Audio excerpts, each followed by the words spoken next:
You know, it's... You know, I was supposed to do a Just Play Along review of this, like, 4 or 5 months ago. But I just couldn't do it, and it's not because I had trouble choosing a genre or I had trouble writing lyrics for this game. It's because I refused to dignify this game by setting it to music. In fact, you know what? I'm gonna break format right now. I paid $1 for 99 cents for this game. 99 cents! And it wasn't worth it. Do you realize what it takes for me to say a game is not worth 99, well, $1. It's not worth $1.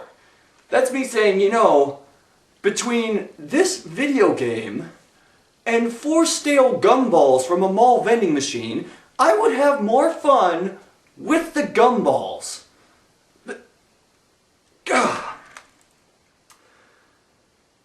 You know what? Let's not waste any time. Let's just get right to it.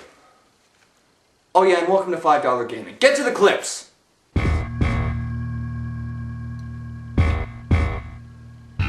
Monkeyfoot Productions. Never heard of it? Don't blame you. They only released a total of 3 games before closing their doors in 2003.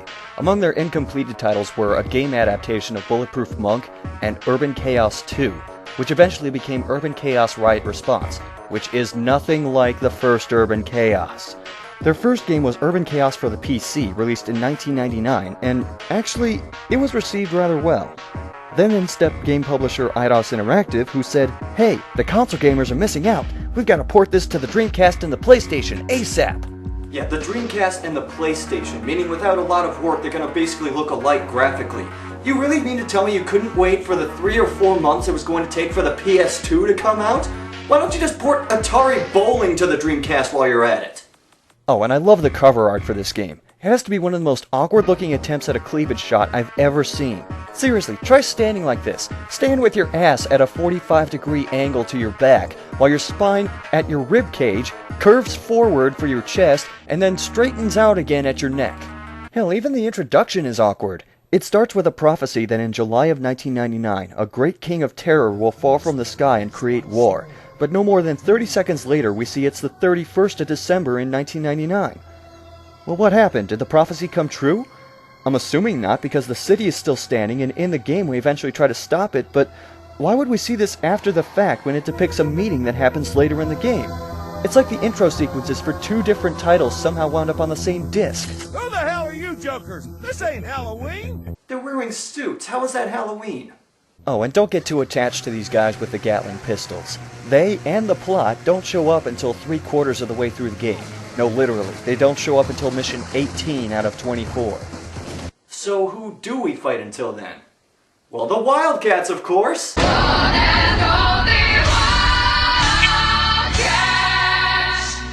No, not those Wildcats. I wish it was those Wildcats. The Wildcats are a 90s gang that looks like a 70s gang and sounds like a 60s gang.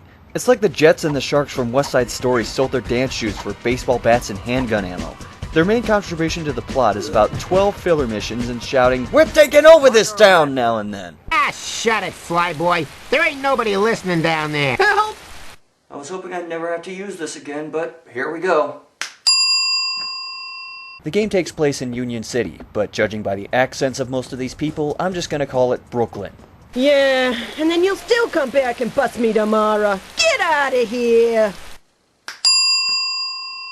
These guys somehow managed to create all kinds of problems for the cops, such as kidnapping reporters and civilians, getting a hold of explosives by the crateful, and otherwise causing near chaos in Union City. I say somehow because these guys are completely incompetent when you see them in-game. In hand-to-hand combat, they essentially ram their faces into your fists and feet, and when knocked down, they patiently wait for a cover girl to arrest them, at which point they stay on the ground despite being able to get up and run away. Then again, our heroine is nearly able to outrun every vehicle on the road from the start of the game, so maybe that's an act of self-preservation. Even so, encountering more than one Wildcat at a time is typically not a problem, as they all revert to Batman Goon mode. They not only attack one at a time, but also allow enough time to knock down and arrest everybody one by one, except for when they have guns, but I'll get back to that later. The best part is that no matter where they're arrested, the bad guys stay on the ground, so you could arrest them in the middle of the street and watch a taxi driver go over there. Oh my god! Anyway, we play as Darcy Stern, a sassy black lady cop. A meet tonight in the baseball park? I think I'll go along and sniff around. She's a rookie cop, which I guess means she never has to wear a uniform, and is following in the footsteps of her dead dad, who was also a cop. Does every cop story have to have a dead dad who used to be a police? You know what? I'm counting that as a backstory stereotype. Unfortunately for Darcy, the Dreamcast port was handled about as well as she handles being shot a couple dozen times. Let's begin with the controls. All the movement controls are first-person based, which is fine when the camera stays behind Darcy. Unfortunately, the camera doesn't move when she turns in place, on top of random times when it shifts, either in certain areas of the city or when fights break out. Yeah, thanks, I really needed to see the black void inside of that building. When fights do happen, the controls suddenly change to third-person movement. It's like the game flips the controller in a random direction every time hand-to-hand combat ensues. Fortunately, this is offset by the unbelievably stupid unarmed enemies and the broken fighting mechanics. Monkeyfoot Productions, two wrongs do not make a right.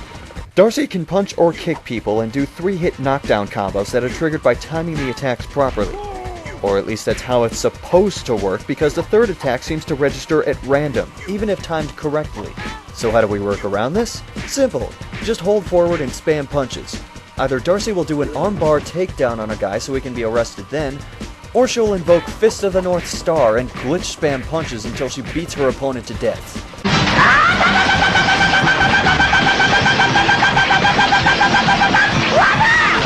The crappy AI isn't just limited to the Wildcats either. The cars driving around town will pile up in dead ends, hoping that the landscape moves for them. Can you imagine people doing this in real life? God! Out of my way! I got work in 3 minutes. I need to reach this highway. Get out of my way!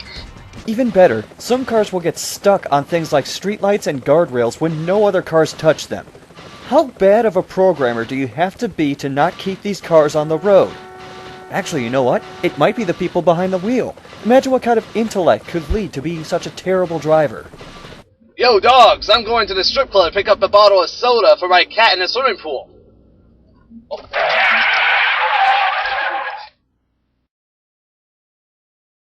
Actually, I have a theory on this. All the cars in Urban Chaos, instead of having steering wheels, have Dreamcast controllers, complete with no face button for acceleration, having to double tap forward and back to switch between drive and reverse, and a grand total of 3 driving speeds. Moving, moving backwards, and not moving. Of course, there is a face button to turn on the siren if your car has one, because that's so important.